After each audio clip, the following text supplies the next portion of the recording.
Hola, buenas noches. Eh, yo supongo que ya estoy transmitiendo. Eh,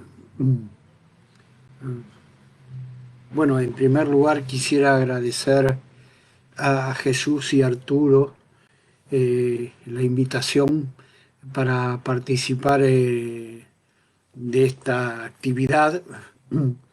Eh, Tuvieron la gentileza de haberme invitado.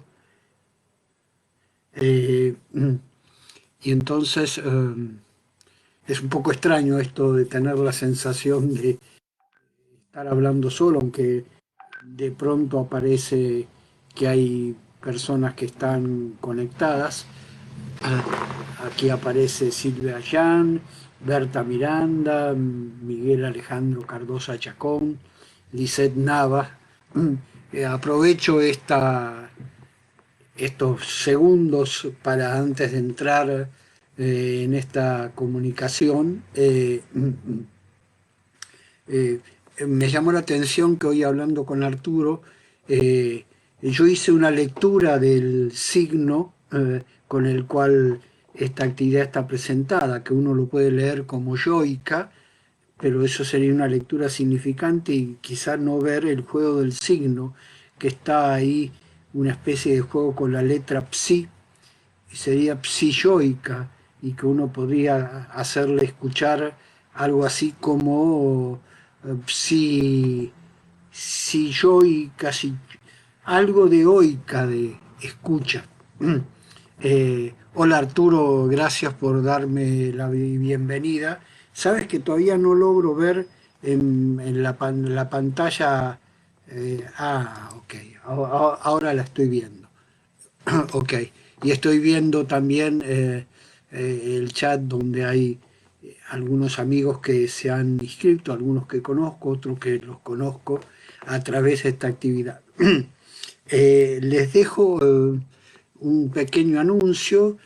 Tenemos un cierto tiempo, entonces yo voy a dividir en fragmentos esta presentación. Cada vez que termino un fragmento, ustedes pueden hacerme llegar preguntas sobre lo que les fui planteando. Les propongo como método que me tomen al pie de la letra y dialoguemos sobre lo que les estoy proponiendo. Bien, voy a comenzar por, está entre signo de preguntas, el título de la actividad, es defensa de la enseñanza. O, ¿de dónde proviene esto? Esto proviene de una... Ya comienzo con la primera intervención, si ustedes quieren. Se trata de una frase de Lacan: lo que me salva de la enseñanza es el acto. Lo que me salva de la enseñanza es el acto. Lacan pronuncia esta frase en la clausura de un congreso de la École Freudienne de París, la escuela que fundó Lacan, que la fundó en circunstancias muy particulares. Eh, la, Estas palabras, la, lo que me salva de la enseñanza es el acto, son palabras que él dice en la clausura, escuchen bien, en la clausura de un congreso de su escuela, cuyo tema, el tema de ese congreso era la enseñanza. Lo que me salva de la enseñanza es el acto. Palabras dichas en la clausura de un congreso de su escuela, y el tema de ese congreso era la enseñanza. Esta frase la localicé gracias a Gabriel Dominicucci, que ejerce sus actividades en el consultorio externo del Hospital Borda, un hospital psiquiátrico de la ciudad de Buenos Aires, y también llamó mi atención porque es una frase que inaugura, abre el texto de Jean Alush, Nuevas observaciones sobre el pasaje al acto. Es un texto que a mí me llamó mucho la atención, me llama la atención, estoy haciendo un taller de lectura en voz alta, leer en voz alta el texto. Bueno, vuelvo a la frase, lo que me salva de la enseñanza es el acto. Conviene precisar una cuestión, esta no es una frase universal, no está dirigida a todos los lugares donde aparezca el término, la palabra, si ustedes quieren, el significante, está específicamente destinado a las palabras de clausura de una actividad del psicoanálisis de la École Freudienne de París que fundó Lacan. Es muy limitado, está muy preciso, se refiere al psicoanálisis y a la enseñanza del psicoanálisis en la escuela que él fundó. Me parece que es conveniente tener en claro esa precisión. Entonces, frente a eso quiero tomar un método interesante que un participante de esta actividad, Jorge Rieter, puso en tela de juicio, y me parece que lo hizo muy bien, cuando él decía que tenía amigos que llevaban 30 años preguntándose qué quiso decir Lacan en tal o cual frase.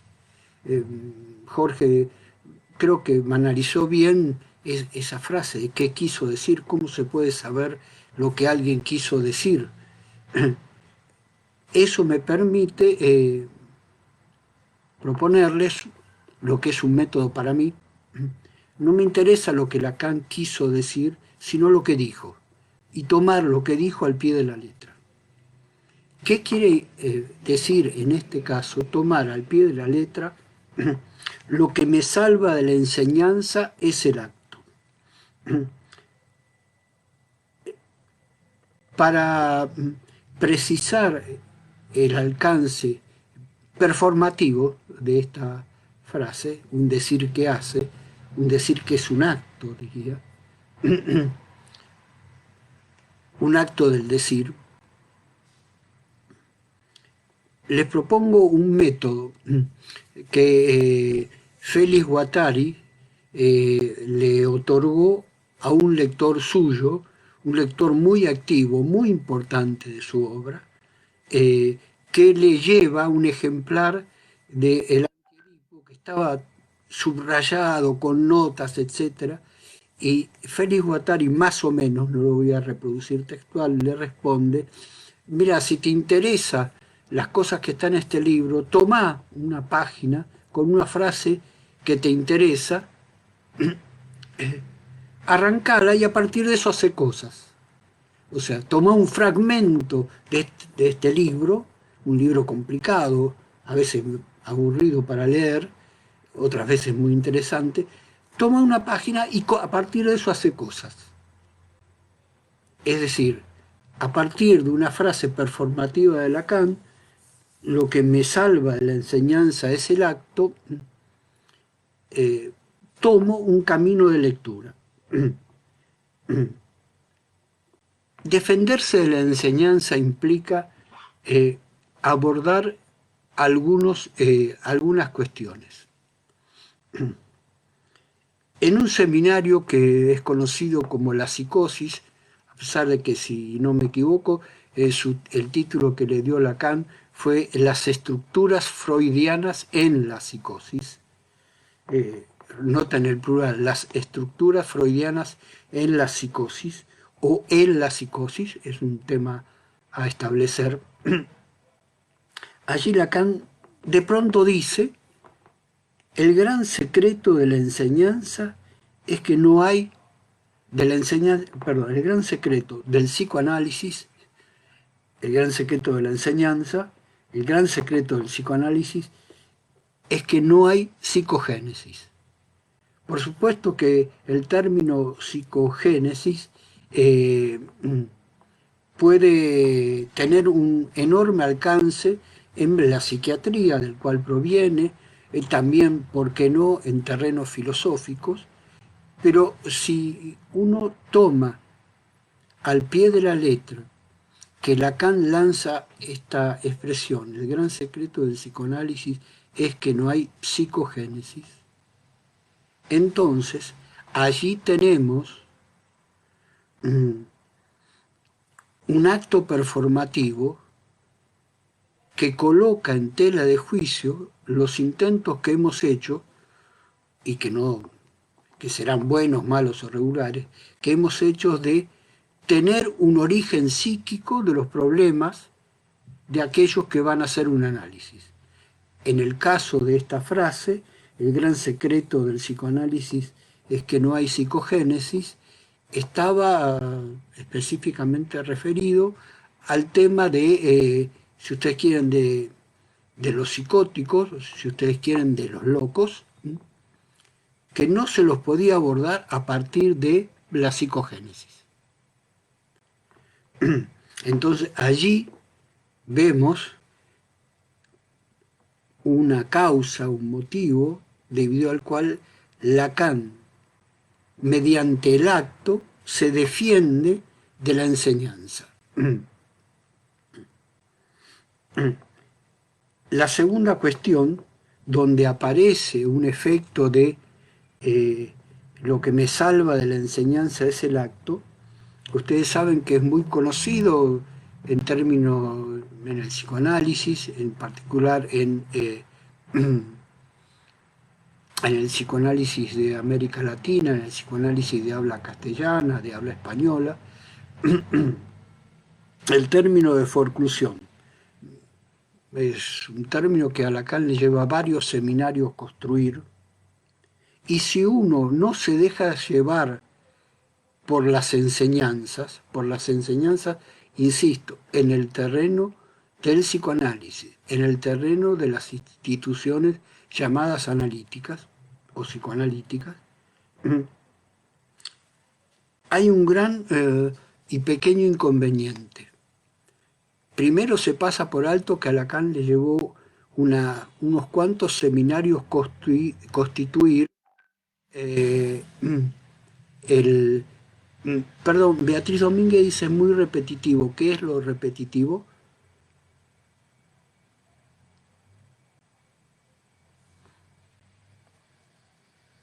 Bueno, sigo hasta que Beatriz me aclare su intervención.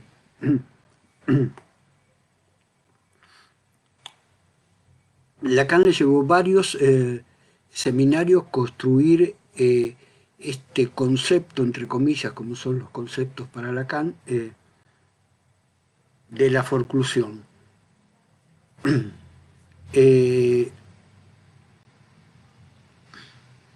Gracias, no es Beatriz, sino es Beto Domínguez, que bueno, después, ahora llegamos a un momento de pausa y dialogamos.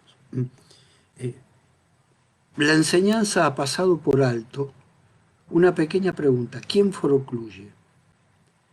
¿Es el llamado sujeto, entre comillas, psicótico el que forcluye? ¿Es el otro el que forcluye? Judith Butler localizó con precisión que hay una pequeña variante, una versión de la frase que introduce, una fórmula muy conocida, ¿no? Lo forcluido en el simbólico reaparece en el real, y ella localizó en una de las versiones de ese seminario de Lacan, lo forcluido por el simbólico. Allí aparece un acto un acto performativo que la enseñanza ha, digamos, no tomado en cuenta. Porque si no es lo mismo la frase, lo forcluido en el simbólico reaparece en el real, que la frase lo forcluido por el simbólico reaparece en el real. Y queda en pie la pregunta, ¿quién forcluye? ¿Será el sujeto llamado psicótico el que forcluye? ¿O es el otro? ¿O es el orden simbólico el que forcluye? Si les parece, aquí hago un breve intervalo para dialogar con las preguntas que ustedes hagan respecto de lo que acabo de proponer.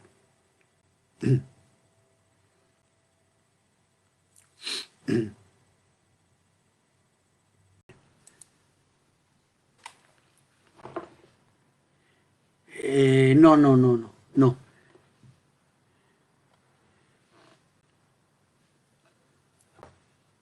Mm. Hola, creo que se restableció la conexión. Eh, lamentablemente se han perdido las preguntas. Recuerdo una intervención que preguntaba algo sobre la forclusión y quién era el que forcluía, pero bueno, no sé si ahora algunos de los conectados están escuchando y están viendo. Mm.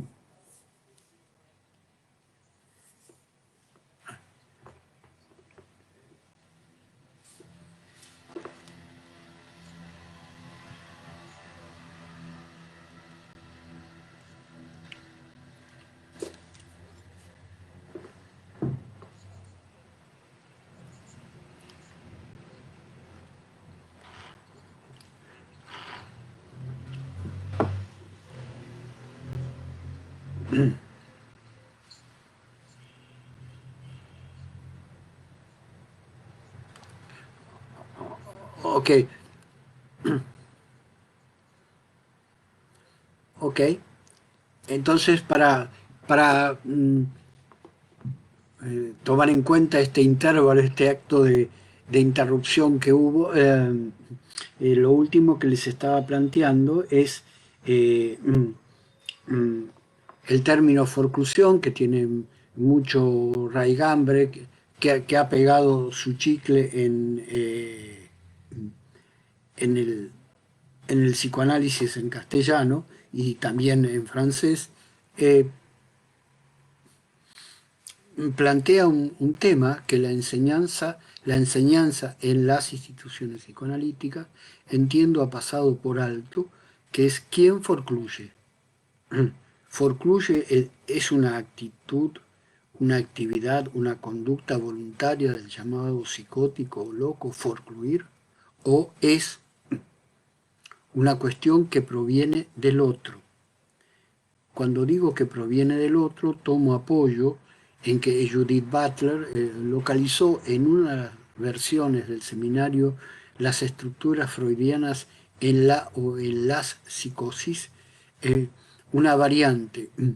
Lo forcluido por el simbólico reaparece en el real, mientras que la frase más conocida por la enseñanza en psicoanálisis es lo forcluido del simbólico reaparece en el real. Estoy aquí y espero las preguntas de ustedes eh, respecto de este tema.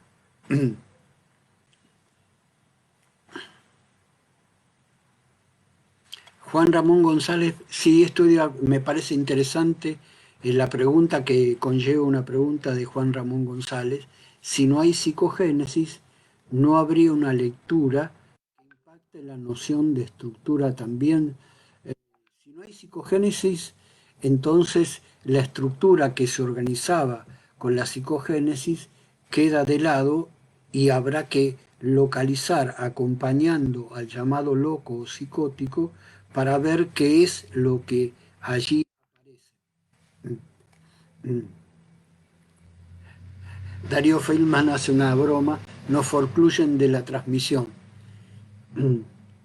Yo tomo al pie de la letra la variante que localizó Judith Butler y me parece que quien forcluye es una forma del orden simbólico y quien forcluye es el otro.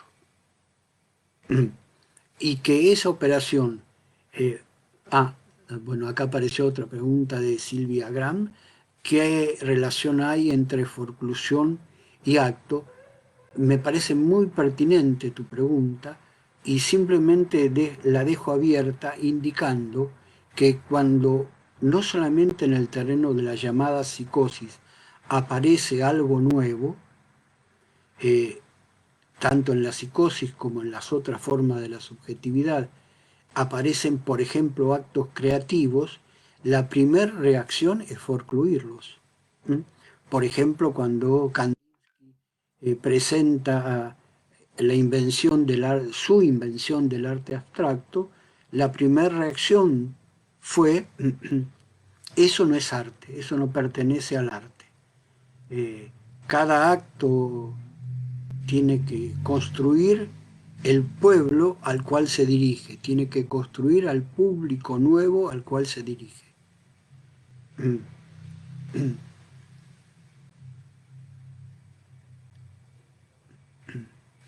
Si les parece, voy a continuar con la segunda parte de mi intervención. Les agradezco desde ya su presencia y sus preguntas. El 9 de junio de 1971, recuerden que lo que trato de mostrar son las consecuencias performativas de esa frase que lanzó Lacan: lo que me salva de la enseñanza es el acto. El 9 de junio de 1971, en el momento en que Lacan está eh,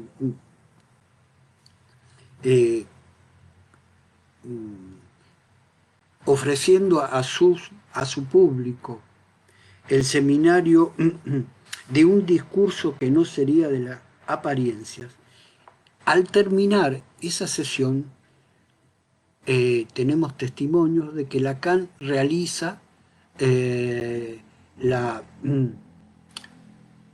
Estoy de acuerdo con esta precisión que hace Silvia Alejandro Quinteros: la segregación es un ejemplo de la forclusión. Sí, la segregación es forclusiva.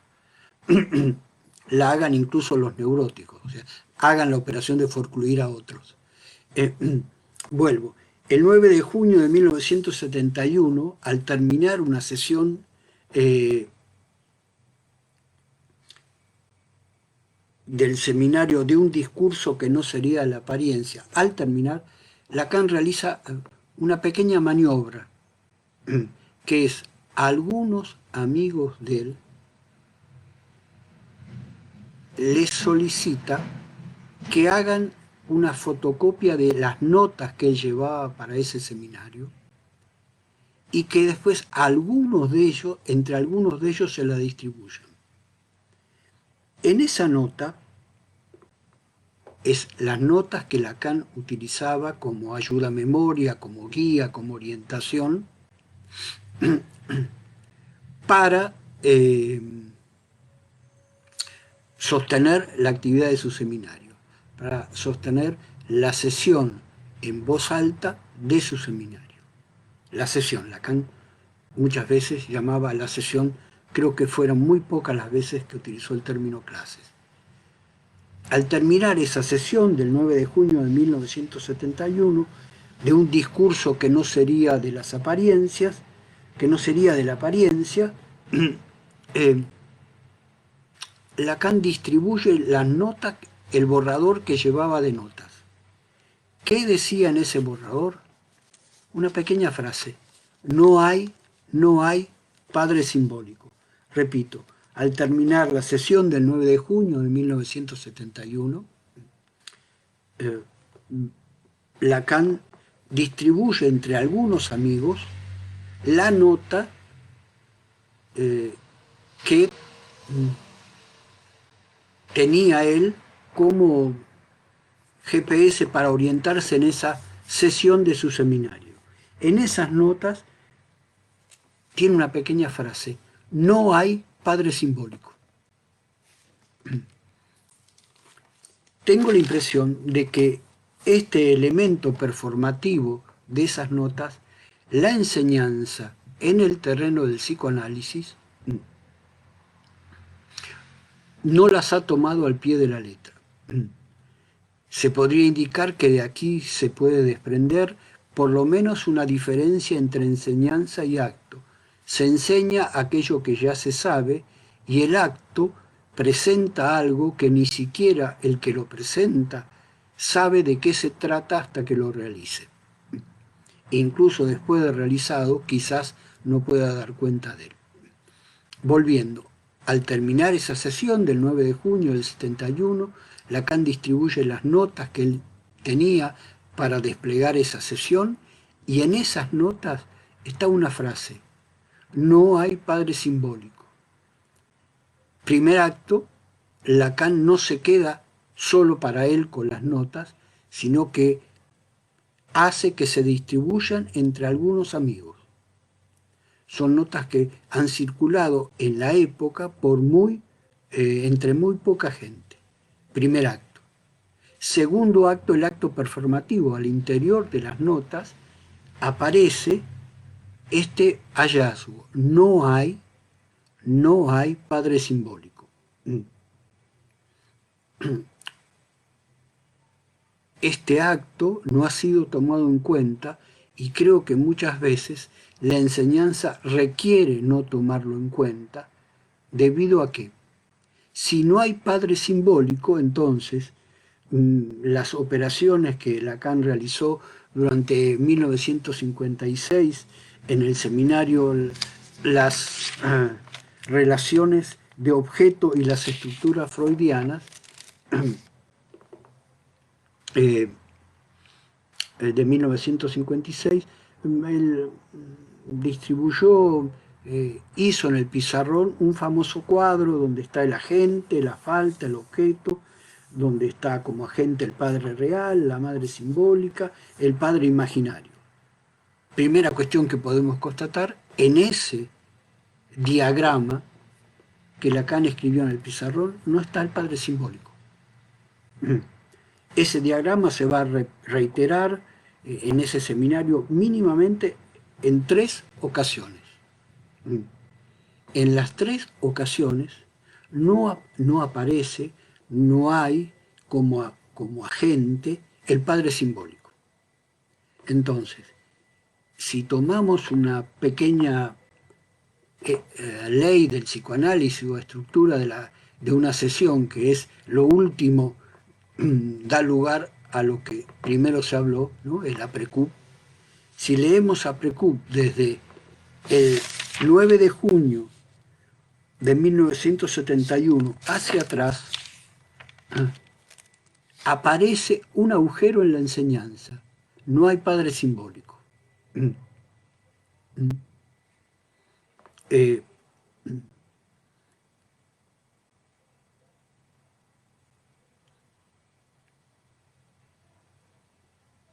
es, Beto Marín Hernández dice: es como la creación en el análisis de este saber no sabido.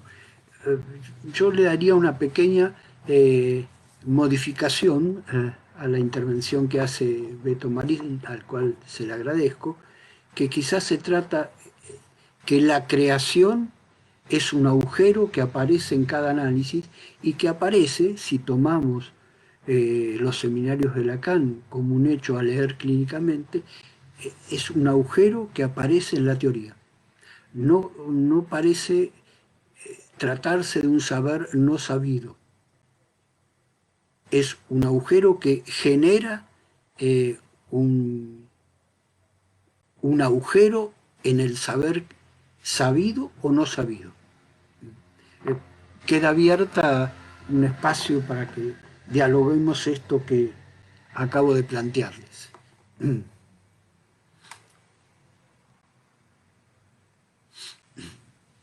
Mientras tanto, perdón, aprovecho para tomar un mate.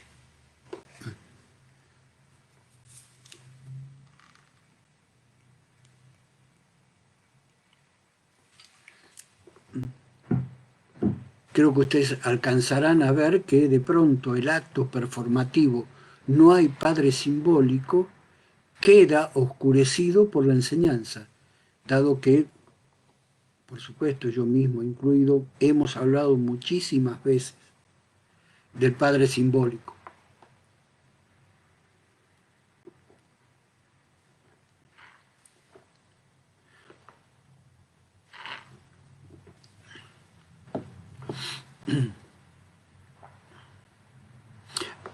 El carácter de acto performativo, Beto, eh,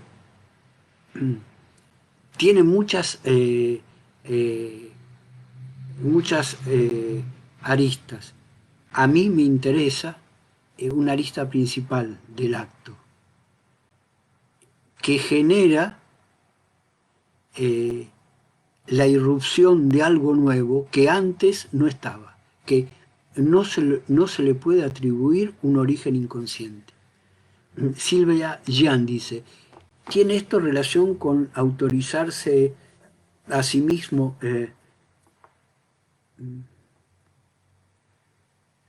Te agradezco, Silvia Jean, creo que vas a uno de los núcleos de esa frase de Lacan, que necesita mediante el acto defenderse de la enseñanza. Eh, Solamente te sugiero, quizás me dices si tú lo aceptas, tendría relación con autorizarse por él mismo y también ante o con algunos otros. Estás hablando de alguien que junto con otros hace el acto de ocupar el lugar de analista. Y en efecto, eso es un acto.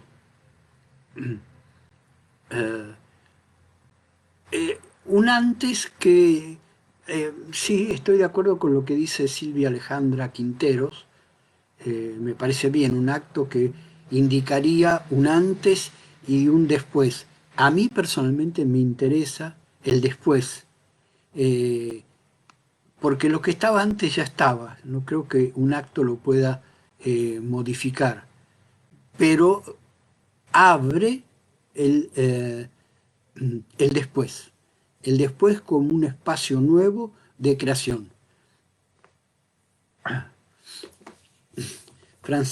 Javier Herrera Amavisca dice, el analista es autorizado por los otros analistas y su propio análisis.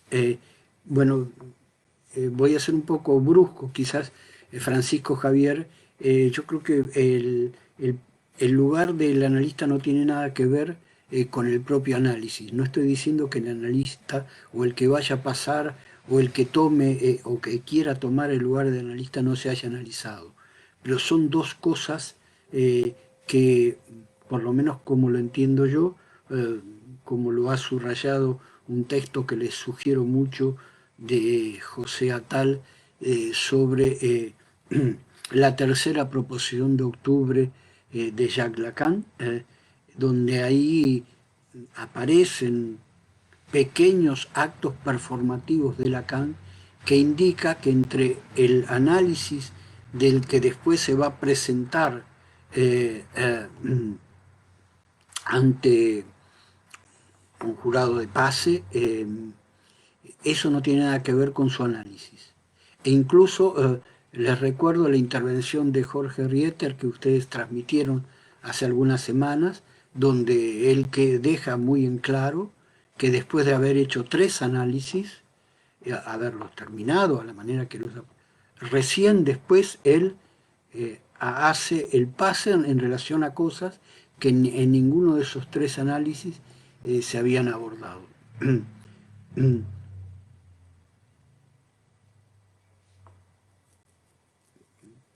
Rebeca, puede ser, no, yo no creo que sí, que puede ocurrir que después del acto se vea con otra perspectiva lo anterior. Señalo que mi interés está en el después nuevo, abierto, lo digo de una manera un poco delicada, que es toda creación abre un espacio de vida para vivir en un agujero sin bordes, cuyo único borde es el agujero de la creación.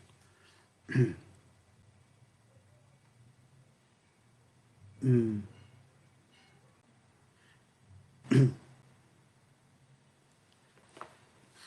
Sí, Silvia, ya simplemente tenemos una pequeña diferencia. Yo no considero que, que haya un autorizarse a sí mismo. En el acto no hay sujeto. Y después Darío Feldman dice, volviendo a lo que aquí en Forcluye claramente no es el yo, desde su posición, sí, desde la posición, me atrevería a decir que sí, que es mi posición y que es la posición que tomo en relación a que la forclusión por el simbólico reaparece en el real. Creo que en ese sentido se podría leer de otra manera lo que le ocurrió al hombre de los lobos.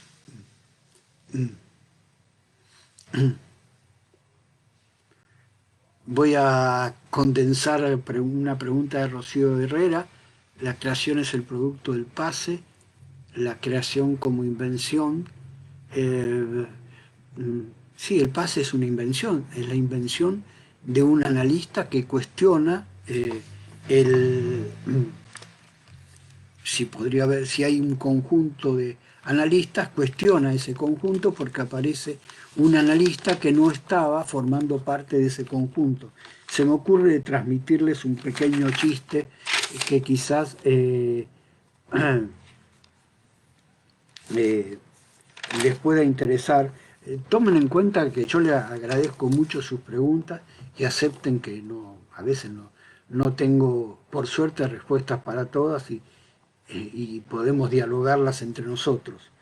Mm, eh, Se me ocurrió hacer esta ficción eh, mm, jugando un poco con lo que fue una de las primeras documentos en los cuales Lacan hizo una propuesta sobre el fin de análisis.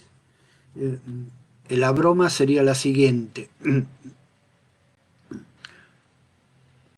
Un psicoanalista sabe lo que no es un psicoanalista.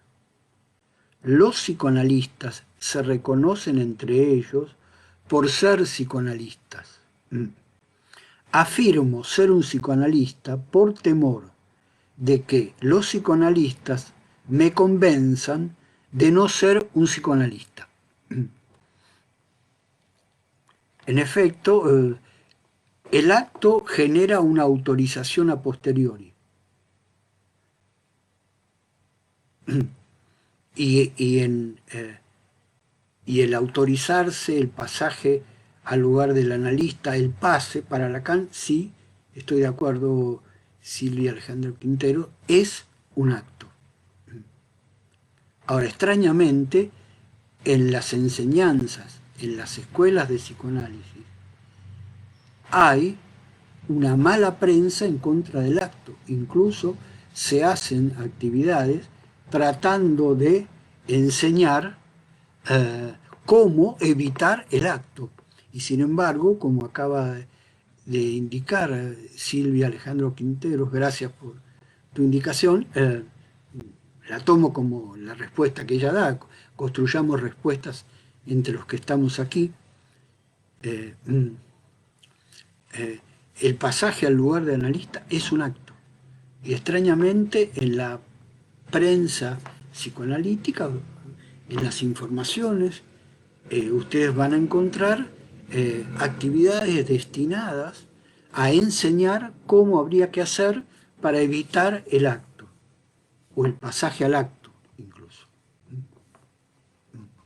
En ese sentido, me permito sugerirles, si les parece, que dialoguemos, que dialoguen cada uno de ustedes, que hagan la experiencia de analizar, siguiéndolos a ellos, a los practicantes del parkour. No sé si ustedes conocen, voy a escribirlo, parkour, o salto épico.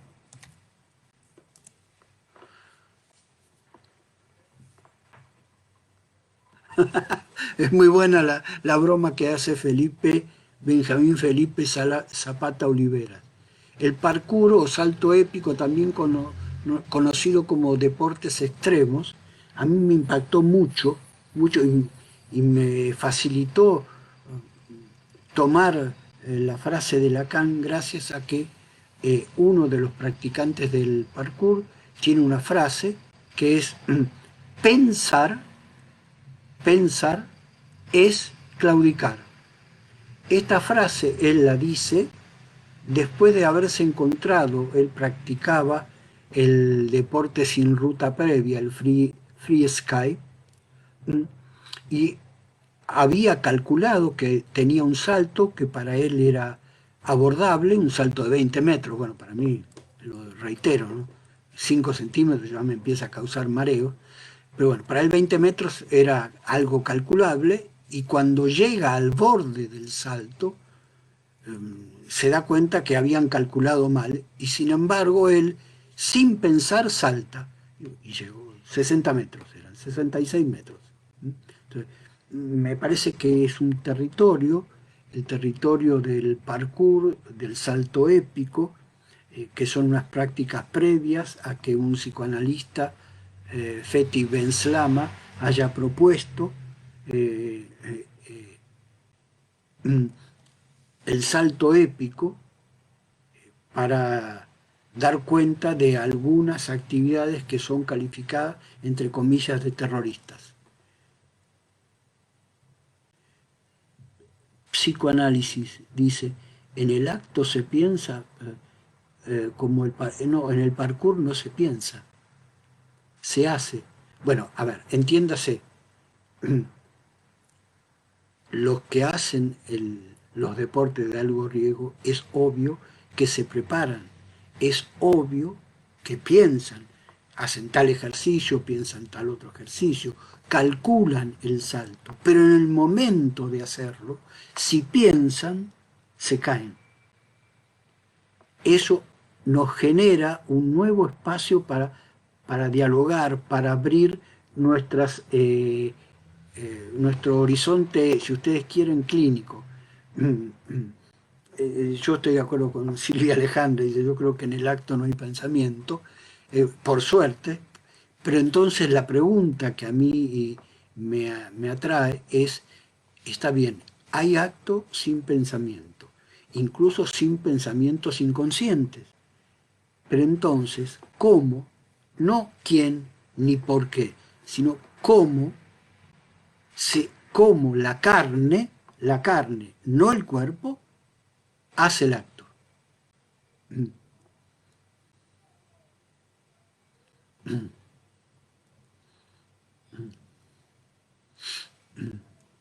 Si en efecto el acto es sin sujeto. Si les parece,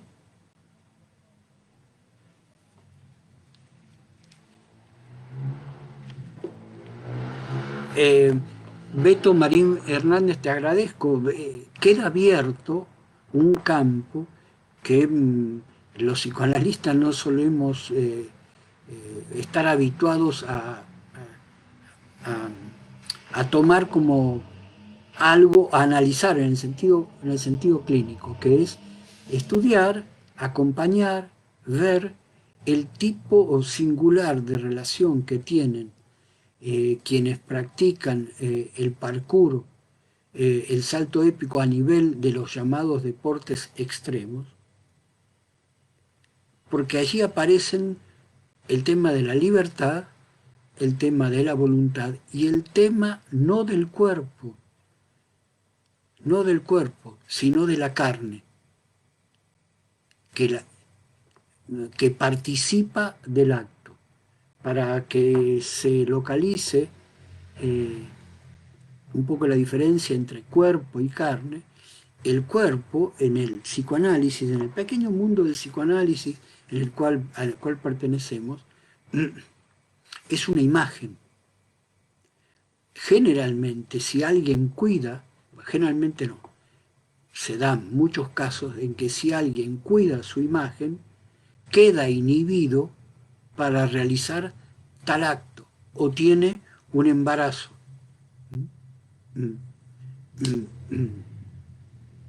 Eh, Mientras que la carne no piensa. ahora tenemos un interesante tema nuevo. Ustedes me corrigen que si no es así, no es un tema que el psicoanálisis de Freud, de Lacan, ni de Melanie Klein haya abordado, el tema de la carne. Es un tema nuevo. A mí siempre me llama la atención los títulos de las obras, ¿no? Michel Foucault escribió Las confesiones de la carne, no escribió Las confesiones del cuerpo.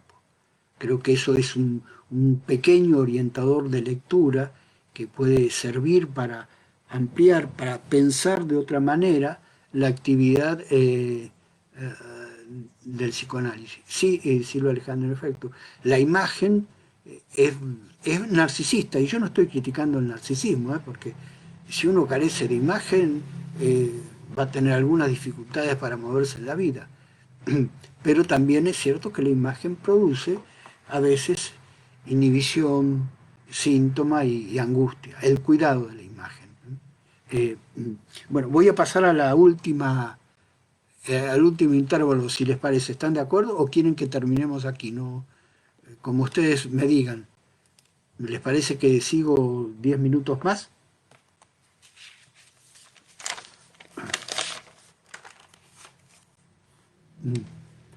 Si te quedas unos momentos más, Silvia Alejandro Quintero, voy a tomar este señalamiento que tú haces, te lo agradezco mucho. La imagen no tiene, la carne no tiene imagen. En el psicoanálisis estoy hablando. En la medicina toman imágenes de la carne. Entonces, el último apartado que quería, con el cual quería desplegar vuelvo a esta proposición eh, de, de Lacan, lo que me salva de la enseñanza es el acto. Lo que me salva de la enseñanza es el acto. Con eso con ese elemento performativo, voy a tomar algo que aparece como terriblemente complicado. Los nudos borromeos. ¿Qué es eso? Yo pude introducirme en los nudos borromeos gracias a que un amigo, ya fallecido, Hugo Cardoso, una vez lo vi haciendo ejercicios con unos cables y me dijo que a él le parecía que con los cables se podía hacer algo de los llamados nudos borromeos. Cuando regresé, yo en ese momento no vivía en Buenos Aires, vivía en México, regresé eh, a México y estaba tratando de hacer algo con cables y nudos borromeos y usaba esas gomitas que se usan para reunir cosas. Y entonces un miembro de mi familia me dice, ¿qué estás queriendo hacer? Entonces le digo algo, un joven. Ah, no, eso se hace así, pim, pim, pim, y armó un nudo borromeo. Yo ahí quedé impactado y a partir de eso, a mí lo que me interesa del nudo borromeo es el diagrama que genera. En el 16 de diciembre de 1975, Lacan presenta una trenza de 4 nudos de 3 borromeos. Eh, si ustedes toman el nudo borromeo en su carácter de diagrama, van a ver que en esa presentación hay muchas formas de articulaciones entre los 3 registros al mismo tiempo. Ustedes saben que una de las consecuencias de la enseñanza es que se habla de cada uno de los registros y es muy complicado hacer una transmisión, hacer una actividad en cada sesión del análisis que tome en cuenta al mismo tiempo los 3 registros y sus extrañas formas de tensión que hay entre ellos. El nudo Borromeo no es un modelo, el nudo Borromeo no es una metáfora, entonces el nudo Borromeo es una práctica donde el analista con el analizante construyen un diagrama de las tensiones entre simbólico, imaginario y real, real, simbólico, imaginario, imaginario, simbólico y real. Hay múltiples articulaciones entre los tres. Eh, Esta era mi pequeña y última intervención.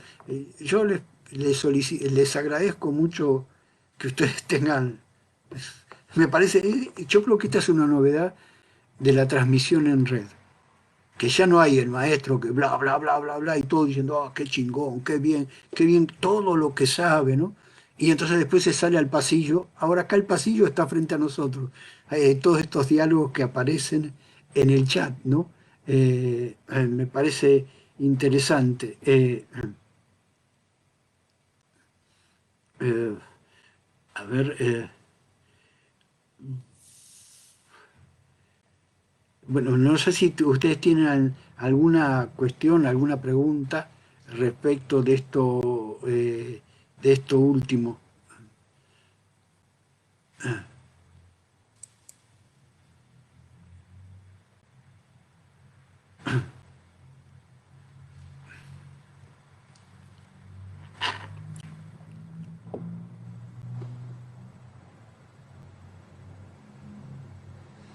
Eh, sí, una vez que Silvia, Alejandra, traten un momento, por favor.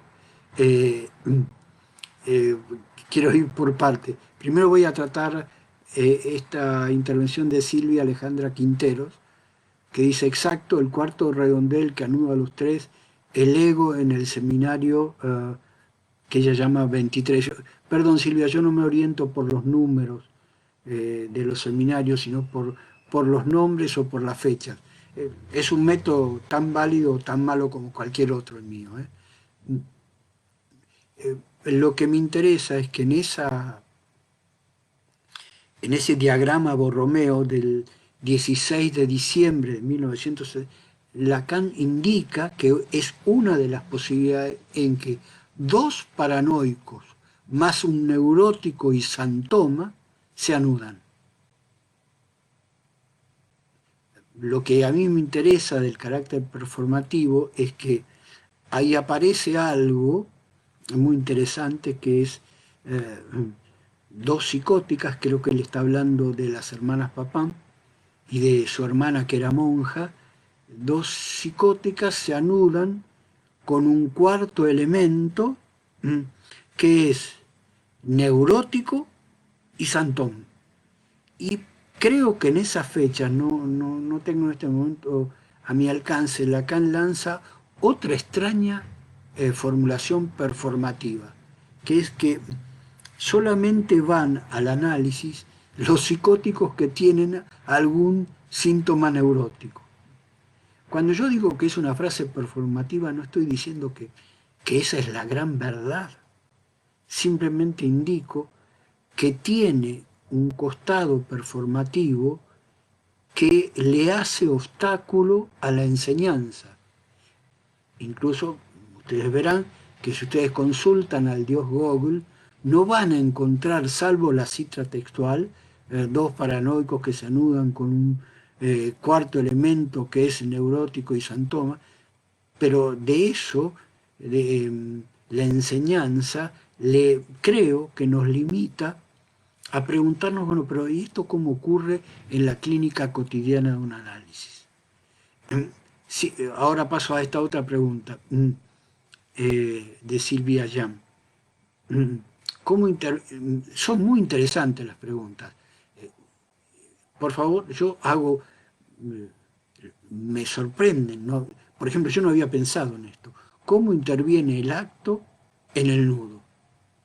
Bueno, a mí lo que me parece, la primera respuesta que se me ocurre, Silvia, es que el acto reorganiza, para no decir desarma, ese extraño nudo que es el nudo Borromeo, ¿no? Un nudo Borromeo donde hay que trabajar con las tres consistencias, pero al mismo tiempo que es un nudo que no está anudado, porque si uno corta una consistencia se desatan las otras dos, lo que revela que el real, el simbólico y el imaginario no pasan por el interior del agujero de los otros registros.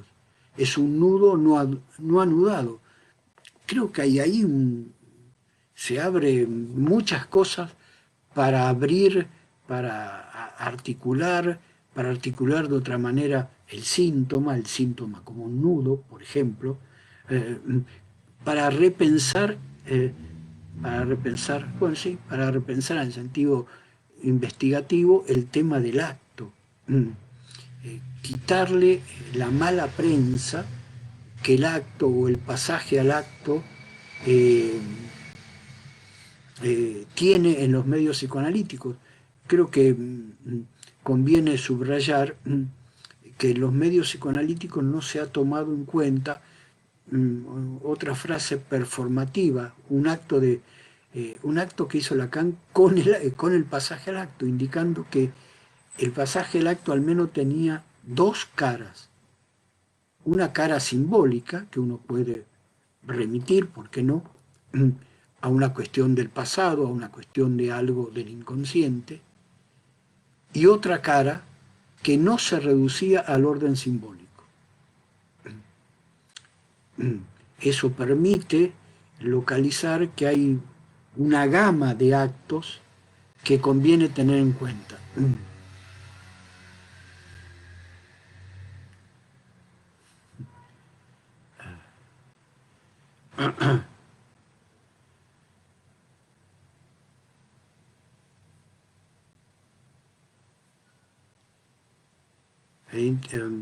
Me parece pertinente esta observación de Omar Rodríguez, gracias Omar. La palabra formado alude a que otro con minúscula, otro con mayúscula le dan forma, y por otro lado también a lo que alienan, si lo forman en una línea de montaje.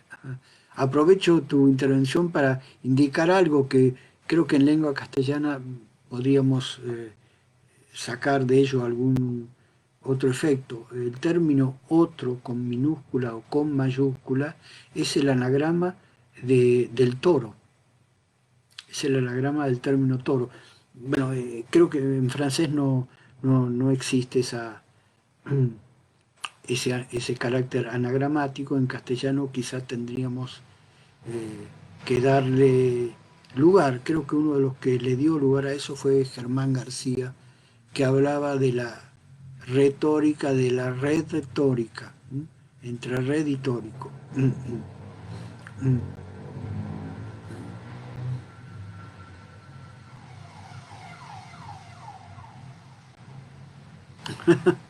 Miren qué interesante.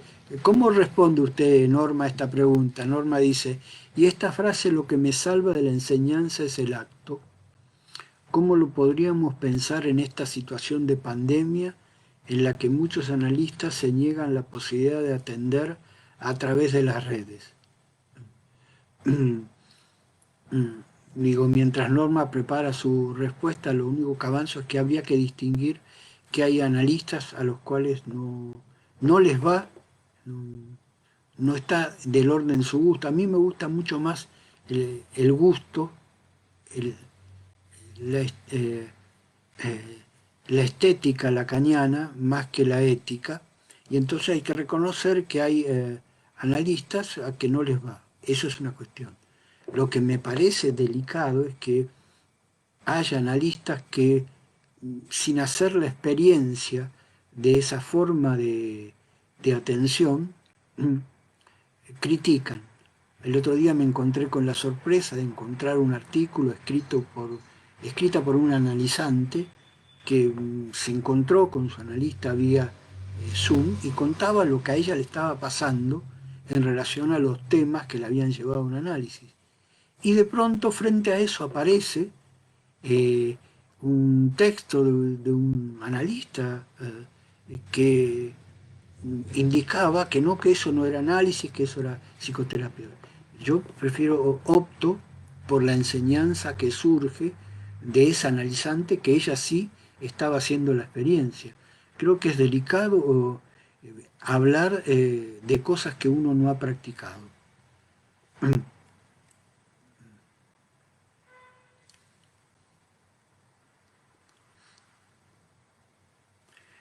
Silvia Alejandro Quintero está en el seminario El Acto Analítico. Eh, no recuerdo exactamente ahora la sesión, pero está ahí.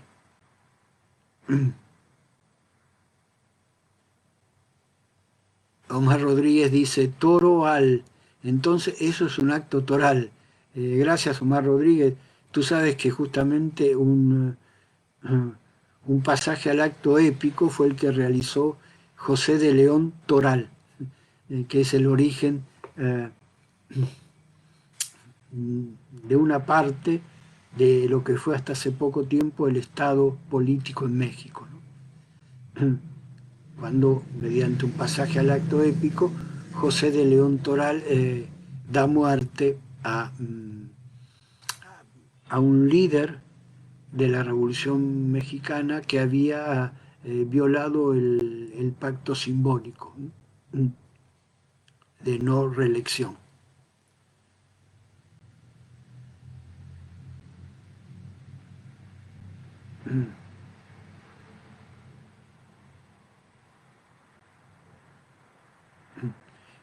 Eh, Perdón, no entiendo tu comentario, Silvia Alejandra. Perdón, si les parece, seguimos 10 minutos más. No quiero abusar de la paciencia de ustedes. Eh, Dice Silvia Alejandra Quinteros, no tenía ni idea, siempre lo leí como pasaje al acto donde no hay sujeto. Sí, no, si puedes aclarar qué quieres decir con eso, no entiendo.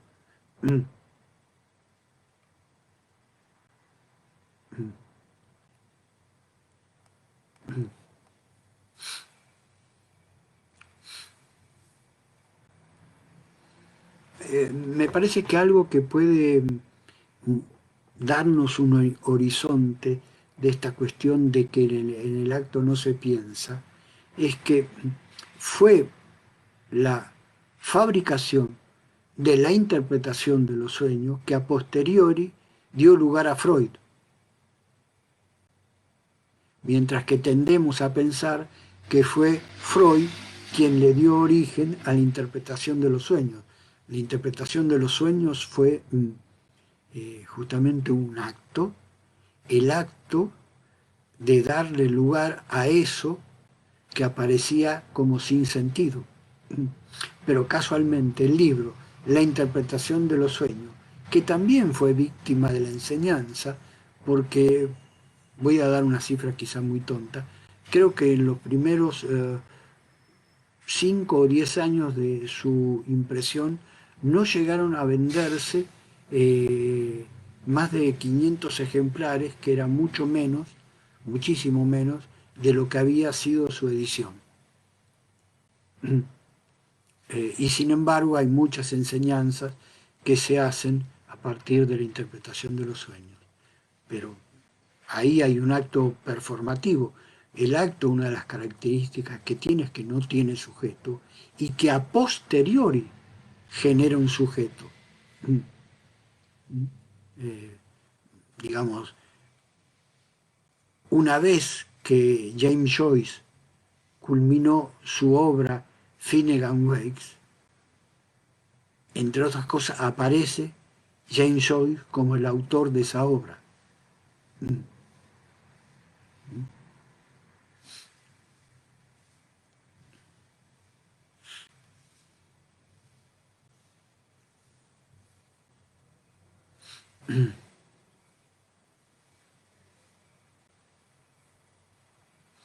Toral, en términos de un terminológico, Benjamín Felipe, Toral quiere decir absoluta. un acto tiene un carácter absoluto. Abre una nueva vida. Hay actos trágicos, como el suicidio, hay actos que fracasan, como ciertos intentos de experiencias artísticas en los diversos planos, ¿m? Y hay actos que son de un carácter absoluto.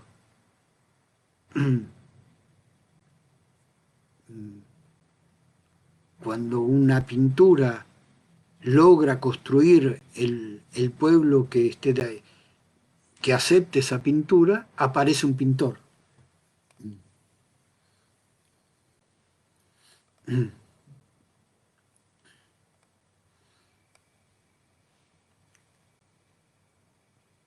Sí, Alfredo Miranda, en efecto, José de León Toral ajustició en la bombilla al general Obregón que se había reelegido.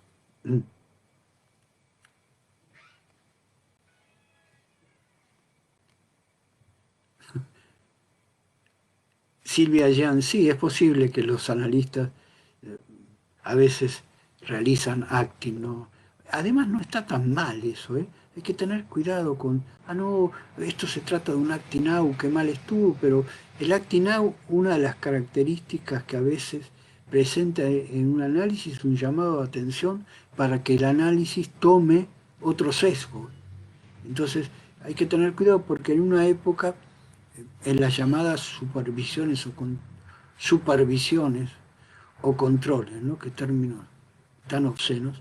Mm, eh, si uno llevaba eh, un caso donde se había realizado un acting out, uno era juzgado como mal analista, cuando de lo que se trata es de que el analizante le está proponiendo al analista abrir otro camino. O sea, el analizante no es inocente, participa y de manera muy activa, por suerte, en la realización e incluso en la culminación, en la terminación de un análisis, como él pueda. Eso no está predeterminado, no hay una forma buena, mala, o todo sino hay una forma buena, mala o todo lo contrario para que cada quien a su manera termine un análisis.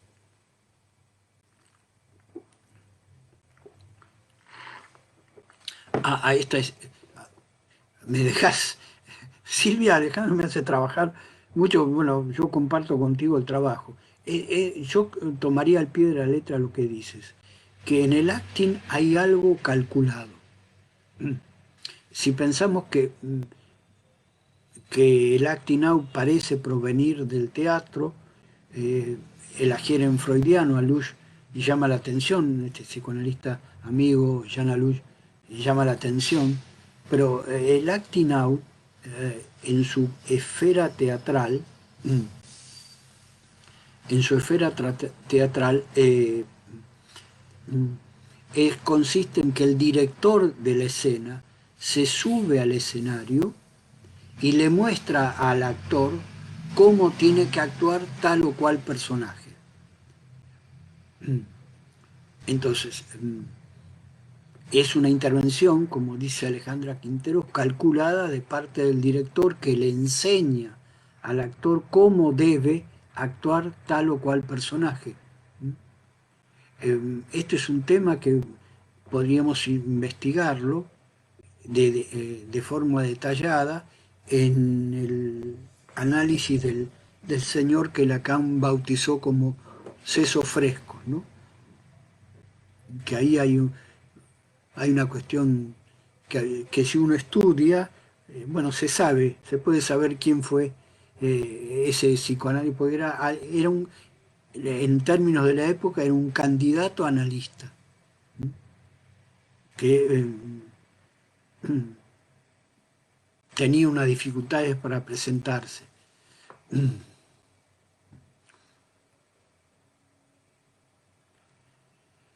Eh, Me gusta la pregunta y yo estoy de acuerdo con él. que hace René Madera Leiva. Gracias, René. Bueno, gracias a cada uno de los que hicieron la pregunta. Perdón, antes voy a responder. Dice Marín Hernández, el silencio es un acto, y sí, pero luego no se puede a- eh, protegerse diciendo que no se escuchó. Respecto de lo que formula René Madera Leiva, el analista se la juega como el practicante del parkour.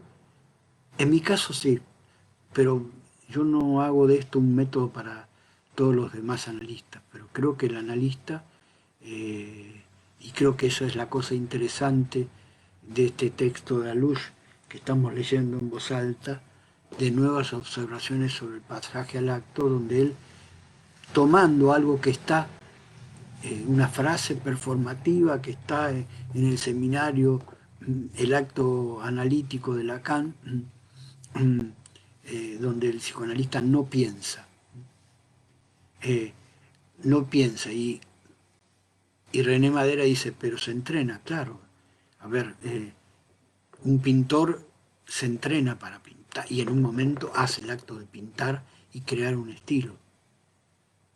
Un practicante del parkour entrena y en algún momento determinado hace el acto del parkour. El analista, sí, se entrena, solo que eso no lo protege de un acto sin pensar. Mientras que se ha formulado la extraña idea de que si como el analista ya se analizó, estaría protegido de realizar un acto sin pensar.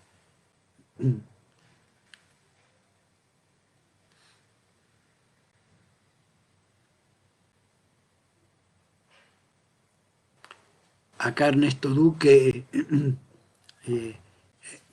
gracias Ernesto, dice, un crimen inmotivado es un acto que interroga la interpretación para analistas y también para el sistema judicial. Estaremos hablando de eso en evento, no exageres Ernesto, evento, no sabemos todavía, esperemos que sea por lo menos el taller, el lado oscuro de un crimen, el próximo 18 de julio, al cual Ernesto los está invitando y yo también los invito. Ahí vamos a discutir, ustedes saben que mm, cuando hay un crimen rápidamente, y en muchos casos, aparece el motivo del crimen. Por ejemplo, alguien que trabaja de sicario hace un crimen con motivos. Le pagaron para hacer esa actividad. Alguien mata a otra persona por una cuestión de amor. Ahí hay motivos. Apareció en la literatura, a eso nos está remitiendo Ernesto Duque, un texto que se llama Magnetizado, conversaciones con Ricardo Meloño, alguien que realiza 4 crímenes en la ciudad de Buenos Aires, reconoce que los realizó, acepta haberlos realizado, sin haber sido sometido, lo acepta sin que lo hayan sometido, como suele hacer la policía, a torturas o a premios ilegales. Solamente él tiene un inconveniente, no tiene motivos para dar cuenta de lo que hizo. Entonces aparece un crimen inmotivado. Les recuerdo que cuando una de las hermanas Papin que hicieron un crimen horroroso en París, que fue motivo de intervenciones de Lacan, eh, al final del juicio, cuando le preguntan, pero ¿por qué hicieron lo que hicieron? Ella dice, son los misterios de la vida.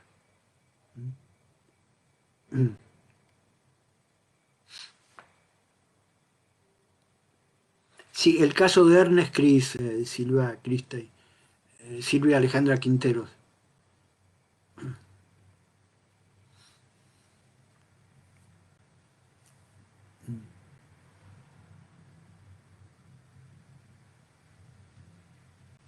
Sí, Felipe, Benjamín Felipe, yo supongo, ustedes habrán visto un video de un joven que pensaba que él podía también hacer el parkour y en un edificio bastante elevado caminó por la cornisa unos metros y entonces no tuvo mejor idea que sacarse una selfie y como no enfocaba, movió su cuerpo y bueno, lamentablemente se cayó, pero a alguien que hace el parkour entre altos edificios, eso también le puede ocurrir solamente que para, como dices, dejarse fluir, es interesante esta cuestión de lo fluido, dejarse fluir que hay en el parkour, puede realizar esos actos porque tomen en cuenta una cosa, quienes hacen el parkour no buscan la muerte. Por ejemplo, eso es distinto del acto de un yihadista, que incluye en su acto su desaparición. Mientras que los que hacen el parkour tienen otra relación ante la posibilidad de la muerte, no es su objetivo la muerte, y ahí aparece con mucha claridad un tema poco estudiado en el psicoanálisis, bueno, que no tiene buena prensa, ¿no? El tema de la felicidad, no me refiero a la felicidad del neoliberalismo, sino a la felicidad que muestran los jóvenes o que muestran las personas que han practicado o practican alguna forma del parkour.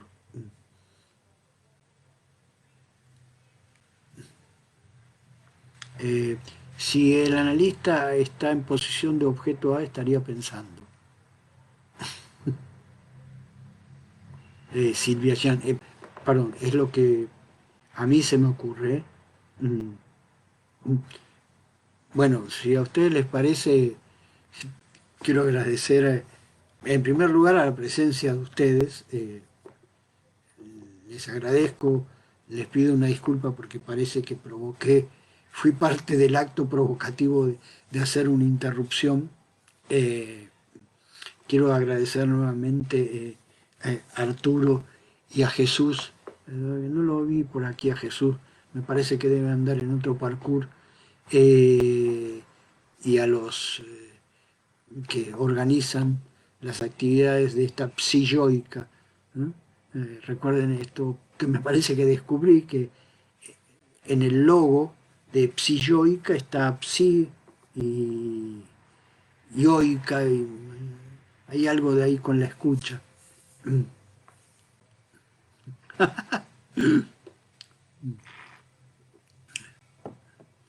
El goce de los vecinos, sí.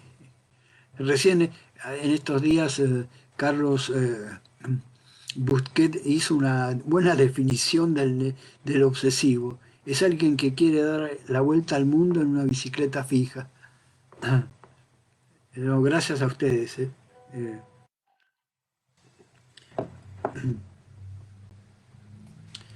bueno, yo no sé cómo, eh, supongo que debo terminar. Tengo que tocar el botón de, para colmo es el botón rojo, ¿no? Como en la época de la Guerra Fría, que cada potencia tenía un teléfono rojo que si lo llegaban a levantar desaparecía el mundo, ¿no?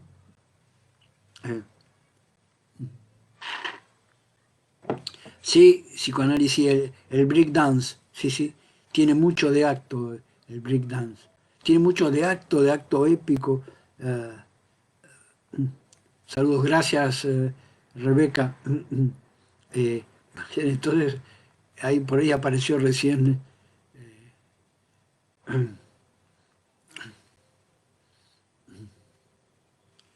eh, bueno, creo que no tengo más remedio que decirles. Nos estamos viendo. El mate es rojo, sí. Sí. Y además, perdón, Silvia, ya para colmo, lo sigo tomando con la izquierda.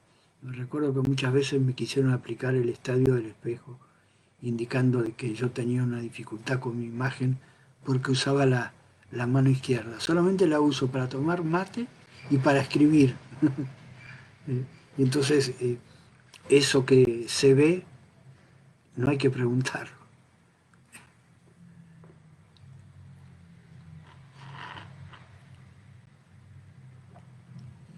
Ah, bueno, lo de Alfredo Miranda. No todo pasaje al acto, sí, es negativo. Ni es negativo ni es positivo. Digo, estudiémoslo y veamos qué surge, ¿no? Qué sorpresa nos depara.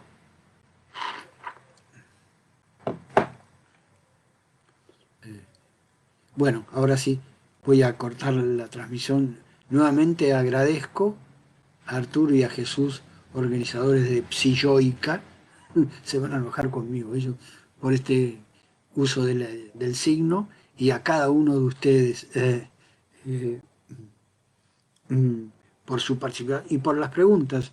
Yo confieso que no estaba preparado para las preguntas que me están haciendo, me están trabajando en alguna parte de mi existencia. Eh, mm, bueno, y los invito a otras actividades que hacemos, como la que indicó Ernesto Duque, y otras que haremos en un breve tiempo. Nuevamente, gracias. Hasta la próxima.